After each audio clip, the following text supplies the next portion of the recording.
poussière qui le fit tousser. « Peut-être devons-nous le nettoyer, dit-il plus pour lui-même que pour Marie. Il doit être bouché. » Mais au fond de lui, ce n'était plus du doute, c'était de la peur. 4 jours passèrent. Bastien travaillait sous le soleil comme un possédé. Le puits ne lâchait aucune goutte. Au 5e jour, le son d'un cheval rompit le calme. C'était le colonel Fauconnier. « Bonjour Bastien, comment vont les choses sur ta nouvelle propriété ?» Bastien se redressa, couvert de terre. « Le puits n'a pas d'eau, patron ?»« Ah non ?» dit Fauconnier feignant la surprise. « C'est étrange, peut-être a-t-il séché ces jours-ci avec la chaleur ?»« Quand l'avez-vous vérifié pour la dernière fois ?» Fauconnier descendit de cheval avec calme. « Écoute, mon garçon, je t'ai vendu une terre avec un puits. Je n'ai jamais promis qu'il soit plein d'eau. Le document est clair. D'ailleurs, c'est toi qui t'es précipité pour acheter. » Bastien ne répondit pas. Légalement, la terre était sienne, mais elle ne servait à rien sans eau. « Tu aurais dû mieux réfléchir, » ajouta Fauconnier avant de remonter en selle. « La terre est pour ceux qui savent la lire, pas pour les rêveurs.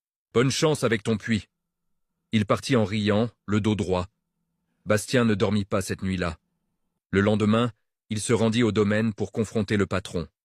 « Saviez-vous que le puits était sec avant de me le vendre ?»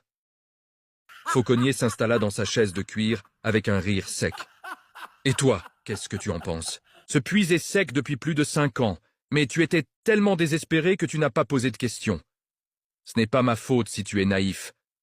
Sache une chose, Bastien, les gens comme moi ne donnent rien par pitié.